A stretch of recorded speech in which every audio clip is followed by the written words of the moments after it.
Vice ganda muling pinaringgan si Sian Lim hinggil sa panloloko na ginawa nito kay Kim Chu. Mainit na pinag-uusapan ngayon sa ilang mga social media platforms at ilang mga entertainment news sites ang naging hirit ng unkabogable star na si Vice ganda kay Kim Chu sa kamakailang episode ng It's Showtime sa segment na Especially For You. Naging makahulugan ang sinabi ni Vice ganda kay Kim Chu na hinala ng marami na siyang totoong nangyari kay Kim Chu sa naging hiwalayan nila ni Sian Lim. Sa latest episode ng Especially For You naging laman ng kanilang pag-uusap ang patungkol sa pag-iwan ng isang karelasyon sa kanyang karelasyon kahit maganda naman na ang kanyang karelasyon. Ayon kay Vice ganda, kahit ang mga magaganda ay ipinagpapalit pa rin sabay tanong kay Kim Chu dahil may nalalaman umano ang aktres na magganitong storya. Tila nabigla naman si Kim Chu at natawa na lamang sa sinabi ni Vice ganda. Nang mapansin naman ni Vice ganda ang pagkaasiwa ni Kim Chu ay nilihis na lamang niya ang usapan at sinabing si Ann Curtis ay naranasan ring ipagpalit ng dating karelasyon. Kaagad naman umani ng samot-saring reaksyon at komento mula sa mga netizens ang naging pahayag ni Vice ganda. Ayon sa ilan na tila muling nadulas na naman si Mim at nakapagbigay ng impormasyon sa nakaraan ni Sian Lim at Kim Chu.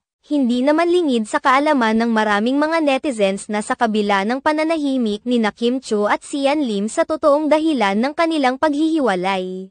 Marami pa rin ang naniniwalang may kinalaman rito ang babaeng kasama ngayon ng aktor na kinilalang si Iris Lee. May mga nagpapayo naman kay Vice ganda na dapat ay manahimik na lamang ito at pabayaan na lamang sina Kim Chu at Sian Lim sa kanilang pagmo-move on. Tanggapin na lamang din umano na talagang hindi sila ang para sa isa't isa.